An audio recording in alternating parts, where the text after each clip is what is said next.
الحمد للہ رب العالمین والصلاة والسلام علی سید الانبیاء والمرسلین اعوذ باللہ السمیع العلیم من الشیطان الرجیم من ہمزہ ونفخہ ونفثہ بسم اللہ الرحمن الرحیم الم تر کیا آپ نے نہیں دیکھا الی الذین ان لوگوں کی طرف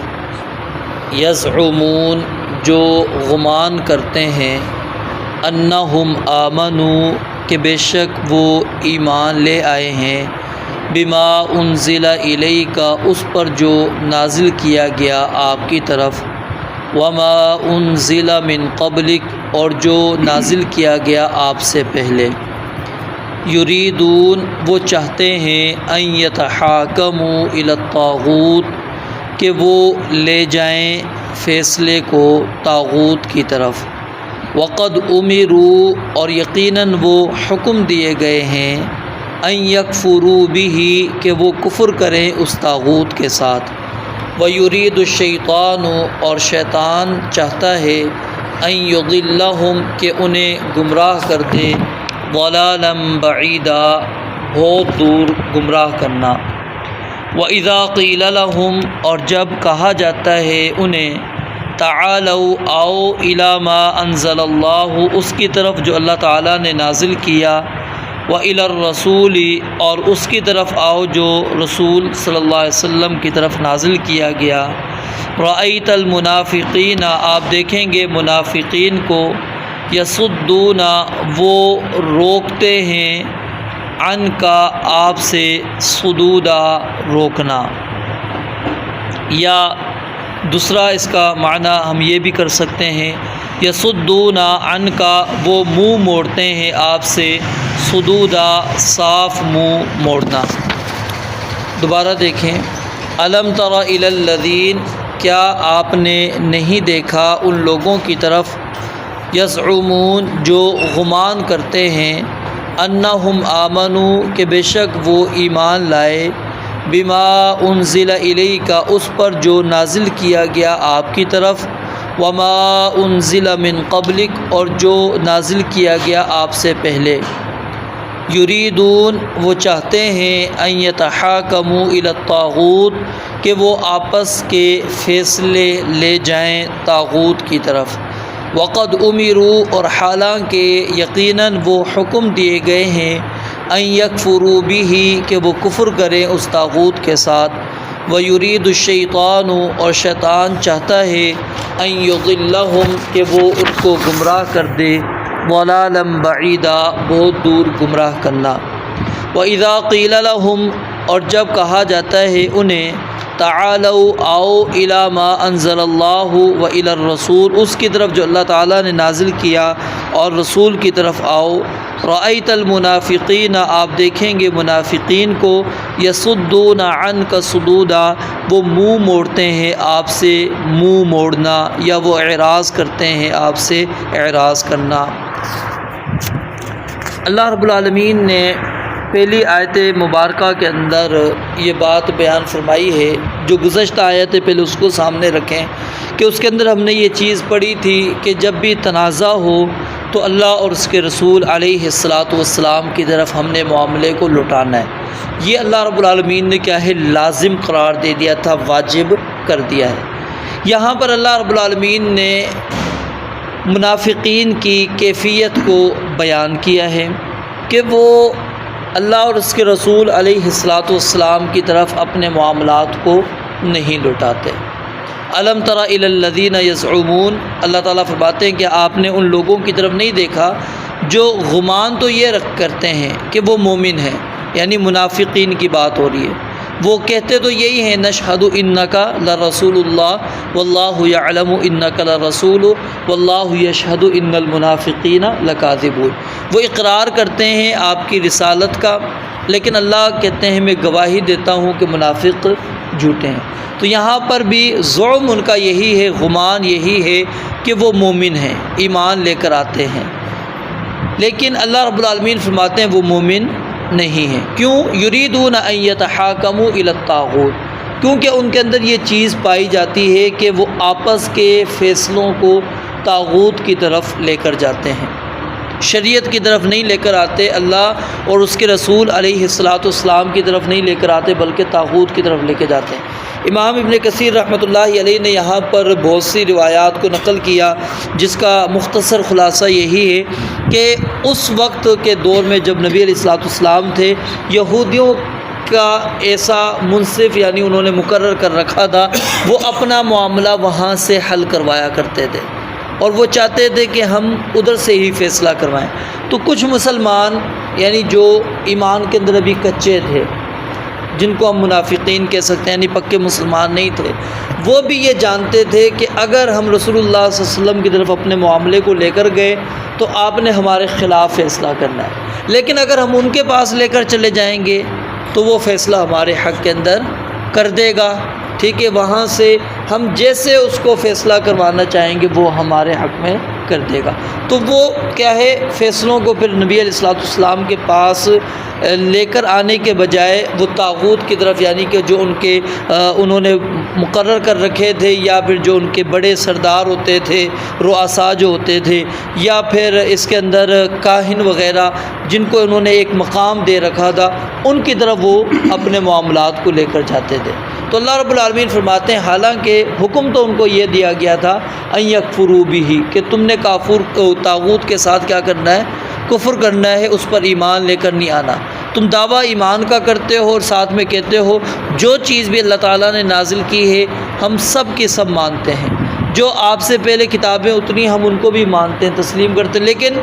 فیصلہ پھر بھی طاغوت کی طرف لے کے جاتے ہیں۔ تو اللہ رب العالمین فرماتے ہیں اس کی وجہ کیا ہے کہ وَيُرِيدُ الشَّيْطَانُ أَن يُضِلَّهُمْ ضَلَالًا بَعِيدًا، اصل میں شیطان نے ان کو ایسا بہکایا ہے کہ وہ ان کو سیدھے راستے سے گمراہ کرنا چاہتا ہے، اور بہت دور کی گمراہی کے اندر ان کو لے کر جانا چاہتا ہے۔ اور آج بھی اگر ہم غور کریں یہ رویہ مسلمانوں کے اندر بھی پایا جاتا ہے، یعنی وہ اپنے فیصلے کوشش کرتے ہیں کہ کس سے کروائیں، طاغوت سے۔ جو ہمارے ہاں نظام ہے یہ طاغوتی نظام ہے، عدالتی جتنا نظام ہمارے ہاں چل رہا ہے یہ طاغوت پر مبنی نظام ہے، چاہے آپ اس کو جتنا بھی حق پر کہیں، یہ حق پر نہیں ہے، طاغوت کے اوپر مشتمل نظام ہے، کیونکہ جہاں آپ نے شریعت سے بڑھ کر جج کو اختیار دے دیا ہو، اس شخص کو وہ حیثیت دے دی ہو کہ وہ جو چاہے فیصلہ کر سکتا ہے، اللہ اور اس کے رسول علیہ السلام کے فیصلوں کو وہ چیلنج کر سکتا ہے، تو پھر یہ کیا بن گیا، طاغوت ہی بنا ہے نا ایک لحاظ سے، کہ آپ نے اللہ اور اس کے رسول علیہ السلام کو چھوڑا اور وہاں پر چلے گئے۔ اور ہمارا عدالتی جتنا نظام ہے دیکھ لیں آپ، چاہے آئین کے اندر لکھا ہوا یہی ہے کہ ہم نے قرآن کے مطابق فیصلہ کرنا ہے اور اللہ رب العالمین کے ہی فیصلے کو ہم نے مقدم رکھنا ہے، لیکن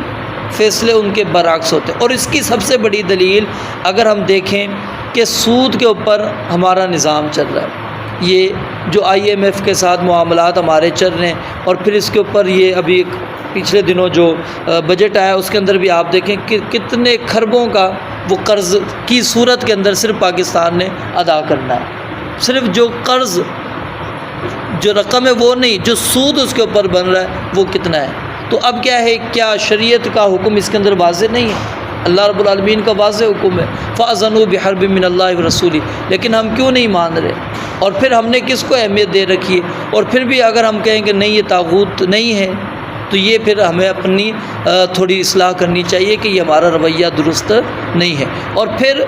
ہم کیا چاہتے ہیں، جی ہمارا فیصلہ کون کرے؟ جی امریکہ کرے، برطانیہ کرے، فلاں کرے، وہاں پر ہم اپنے معاملات کو لے کر جاتے ہیں۔ ہم 57 ملک اسلامی ہیں، لیکن آپس میں مل کر اپنا فیصلہ نہیں کوئی صادر کر سکتے، اپنی ہم نے کوئی بات نہیں منوا سکتے، پھر بھی ہم کہتے ہیں کہ نہیں ہم نے جو ہے نا شریعت کے مطابق ہم فیصلے کر رہے ہیں، شریعت پر ہم چل رہے ہیں۔ نہیں، اصل یہ رویہ مسلمانوں والا رویہ نہیں ہے، ہمیں اس رویے پر غور کرنا چاہیے۔ اور یہ تو تھا اوپر کی سطح پر نا، نچلی سطح پر بھی ہمارا معاملہ یہی ہے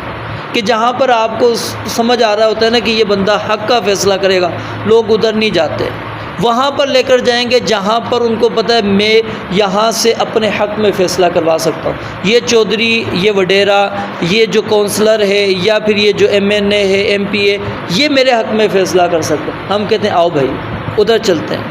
اس کے پاس چلتے ہیں، اپنا معاملہ ادھر رکھتے ہیں. کیوں؟ ہمیں پتہ ہے کہ اس سے جو میں نے فیصلہ کروانا وہ میرا کر دے گا. یہ بھی کیا ہو گیا؟ یریدون ان یتحاکموا الی الطاغوت. کیونکہ اگر آپ نے حق فیصلہ کروانا ہوتا، آپ جاتے علماء کے پاس جاتے، اپنے مسئلے کو رکھتے، دونوں پارٹیاں جاتی، دونوں پارٹی اپنے مسئلے کو رکھتی، پھر وہ فیصلے کرتے، پھر وہ بتلاتے کہ آپ کا شریعت کے مطابق کس کا کیا حق بنتا ہے. لیکن ہم کیا ہے، اس کے برعکس، یعنی نچلی سطح پر بھی ہمارا رویہ مسلمانوں کا یہی بن چکا ہے کہ ہم اللہ اور اس کے رسول علیہ الصلاۃ والسلام کے فیصلے کے بجائے ہم دوسرے کو یہ اختیار دے رہے ہوتے ہیں، وہ جو فیصلہ دے گا ہم اس کو تسلیم کریں گے. اور پھر معاشرے کے اندر آپ دیکھتے ہیں کہ بات اگر شریعت کے نفاذ کی جائے تو لوگوں کو چبھتی ہے. مطلب کہا جائے کہ جی چور کا ہاتھ کاٹا جائے، کوئی بھی اس کو برداشت نہیں کرے گا، ٹھیک ہے. لیکن چوریاں ہو جاتی ہیں، آپ دیکھیں گے پوسٹیں چلنا شروع ہو جاتی ہیں، جی اس کو جلا دو، اس کو پھانسی چڑھا دو، اس کو یہ کر دو. مطلب ہم اپنی طرف سے تو سزائیں بیان کر دیتے ہیں، یہ کرو، یہ کرو، وہ کرو، یہ کرو. اب جو بچیوں کے ساتھ زیادتیوں والا معاملہ آتا ہے، اس کے اندر ہم کیا کہتے ہیں، جی یہ درندہ ہے، اس کو یہ کر دیں، اس کو ایسی سزا دیں. شریعت والی سزا کیوں نہیں ہم لے کر آتے جو شریعت نے دی ہے؟ شادی شدہ ہے تو سنسار کیوں نہیں کرتے؟ اگر شادی شدہ نہیں ہے تو اس کو کوڑے کیوں نہیں مارتے؟ ہم شریعت والی سزا کا کیوں نہیں مطالبہ کیا جاتا؟ یعنی ہم سمجھ رہے ہوتے ہیں کہ نعوذ باللہ شریعت کے اندر ہمارے لیے سختی ہے، جو ہم سب فیصلہ سمجھیں یا ہم اس کو پکڑ کے مار دیں، اس کے اوپر تشدد کریں، یہ جائز ہے نہیں. اللہ رب العالمین نے یاد رکھیں جو شریعت کے احکامات دیے ہیں اس کے اندر ہمارے لیے انصاف بھی ہے اور وہ ہماری طبیعت کے موافق بھی ہے، ہماری طاقت کے اندر بھی وہ چیز موجود ہے. باقی جتنے بھی معاملات ہیں جو شریعت سے ہٹ کریں وہ تشدد پر مبنی ہوں گے. اس کے اندر کبھی بھی کیا نام ہے، آپ معاشرے کے اندر اصلاح نہیں اس کے ذریعے سے لا سکتے، اس کے ذریعے سے فساد ہی آئے گا. شریعت کو آپ نافذ کریں، وہاں پر اس کے اثرات حدیث کے مطابق ملتے ہیں، اور پھر اس معاشرے کے اندر اللہ رب العالمین اس کی برکات کو نازل بھی کرتے ہیں، پھر رزق کی برکات بھی آتی ہیں، پھر یہ جو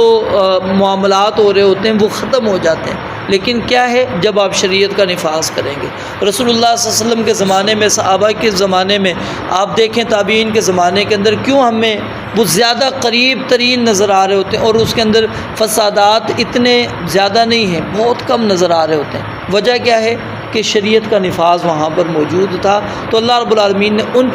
ان نفاذ کی برکتوں سے ان فتنوں کو دبا رکھا تھا. اور جب سے ہم نے ان چیزوں کو ترک کیا ہے تو یاد رکھیں ہم بہت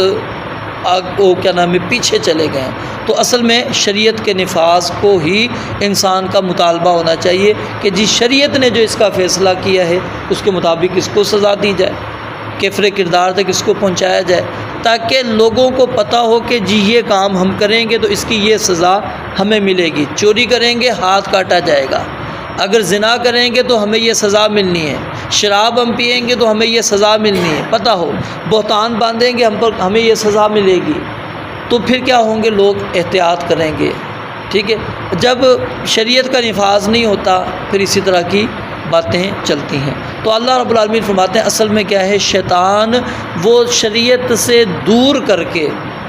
لوگوں کو گمراہی کی طرف لے کر جانا چاہتا ہے، اور وہ اس کے اندر کامیاب ہوتا چلا جا رہا ہے، اور بڑی اچھے انداز کے اندر وہ کامیاب ہو رہا ہے. اور پھر اگلی آیت کے اندر اللہ رب العالمین نے ایک اور بات کی، اور وہ بات کیا ہے کہ وَإِذَا قِيلَ لَهُمْ تَعَالَوْا إِلَىٰ مَا أَنزَلَ اللَّهُ. یہ وہی بات ہے جو کل بھی میں نے آپ کو ضمناً کہی تھی کہ لوگ اتحاد کی بات کرتے ہیں، اتفاق کی بات کرتے ہیں. تو اللہ رب العالمین نے یہاں پر اتحاد کا اصول بیان کر دیا ہے کہ آپ نے اللہ اور اس کے رسول علیہ الصلاۃ والسلام کی طرف آنا ہے. یہی ایک چیز ہے جو آپ کو اس پر متفق کر سکتی ہے، اس کے علاوہ کوئی اور چیز نہیں ہے. لیکن فرمایا جب بلایا جاتا ہے اللہ اور اس کے رسول علیہ الصلاۃ والسلام کی طرف تو رأیت المنافقین یصدون عنک صدودا، تو منافق آپ سے منہ موڑ رہے ہوتے ہیں. کیوں؟ ان کو پتہ ہوتا ہے کہ رسول اللہ صلی اللہ علیہ وسلم نے حق کا فیصلہ کرنا ہے اور وہ ہمارے خلاف ہوگا، ہمارے خلاف ہوگا. ہم زیادتی کر رہے ہیں، ہم ناحق یہ چیز لے رہے ہیں، پتہ ہے ہمارے خلاف یہ فیصلہ جائے گا، تو اس لیے وہ کیا ہے نہیں آتے. لیکن مسلمان وہ وَإِذَا دُعُوا إِلَى اللَّهِ وَرَسُولِهِ لِيَحْكُمَ بَيْنَهُمْ، سورہ نور کے اندر اللہ تعالیٰ فرماتے ہیں جب ان کو بلایا جاتا ہے اللہ اور اس کے رسول کی طرف تاکہ وہ فیصلہ کریں، أَن يَقُولُوا سَمِعْنَا وَأَطَعْنَا، وہ کہتے ہیں ٹھیک ہے ہم جاتے ہیں، ہم بات سنیں گے بھی، ہم بات مانیں گے بھی۔ لیکن جو منافقین ہیں ان کو جب بلایا جاتا ہے انما کان قول المؤمنین اذا دعوا الی اللہ ورسولہ لیحکم بینہم ان یقولوا سمعنا واطعنا واولئک هم المفلحون، اور اس سے پہلے اللہ رب العالمین نے منافقین کا ذکر کیا کہ جب ان کو بلایا جاتا ہے تو وہ کیا ہے، منہ موڑ لیتے ہیں، اور افی قلوبہم مرض، اللہ کہتے ہیں کیا ان کے دلوں میں مرض ہے، ٹھیک ہے، یا تو نفاق کی بیماری ہے، امر تابو، یا انہیں شک ہے کہ ہمارے حق میں فیصلہ نہیں ہوگا، یا تیسری بات ان یحیف اللہ علیہم ورسولہ، کہ اللہ اور اس کا رسول علیہ الصلوۃ والسلام ان پر ظلم کرے گا، یعنی ان تینوں میں سے ایک ہی بات ہوگی، یا تو نفاق ہے، یا شک رکھتے ہیں، یا پھر اللہ اور اس کے رسول علیہ الصلوۃ والسلام کو نعوذ باللہ ظالم سمجھتے ہیں، جس کی وجہ سے وہ آپ کے فیصلے کو نہیں مان رہے۔ تو یہ بڑی سخت وعید ہے اس چیز کو، اس کو توحید حاکمیت کے نام سے بھی آپ نے کتابوں کے اندر پڑھا ہوگا، علماء سے سنا ہوگا کہ جس طرح باقی یعنی کہ ربوبیت کے اندر، الوہیت کے اندر، اسماء و صفات میں اللہ رب العالمین کو اکیلا مانتے ہیں، اسی طرح یاد رکھیں حاکمیت، فیصلہ، حکم اللہ رب العالمین کا، اس کے اندر بھی اللہ رب العالمین کو اکیلا تسلیم کرنا ہے، کیونکہ کل میں نے جیسے بات آئی تھی کہ